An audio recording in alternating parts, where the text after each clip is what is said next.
All right, for these bonus problems, it's going to be a little different from before. Before, I always gave you like some examples and I said, okay, well, here's some like it. So I'm just going to give you some little clues here on some of these problems instead. So number one should be pretty self-explanatory. If you go ahead and expand this, you're going to be able to like reduce it down and eventually come up with an answer that looks like this. And so your answer for number one is going to look like this. A equals B equals, like tell me what A and B are. But you're going to show me the expansion and all the different steps there.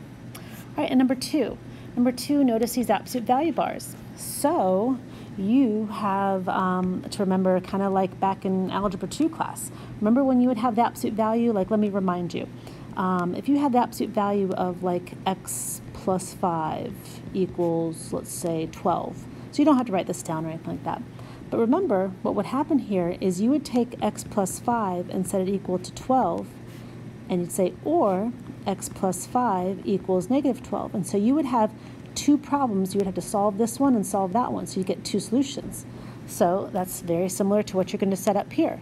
You'd have ln of x minus 4 equal to 2, or you'd have ln of x minus 4 equal to, you figure that out right here, and then you're going to solve each problem. All right, let's see, number 3, factor that. So that's great, you can do that. It has to do with part B. So in part B, you have to notice this little piece right here.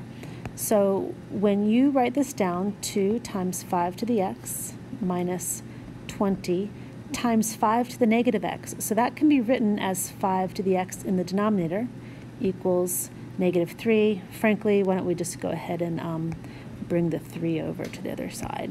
So minus 3 equals 0, plus 3 actually. All right, so remember something you can do to help yourself out is you can multiply everything by this denominator, by this 5 to the x. All right, so when you do that, you're going to end up getting a quadratic, right?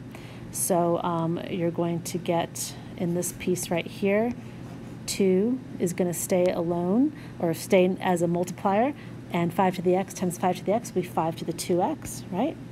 So 2 times 5 to the 2x. When you do the next part, when you distribute here, the 5 to the x's are going to cancel, so minus 20.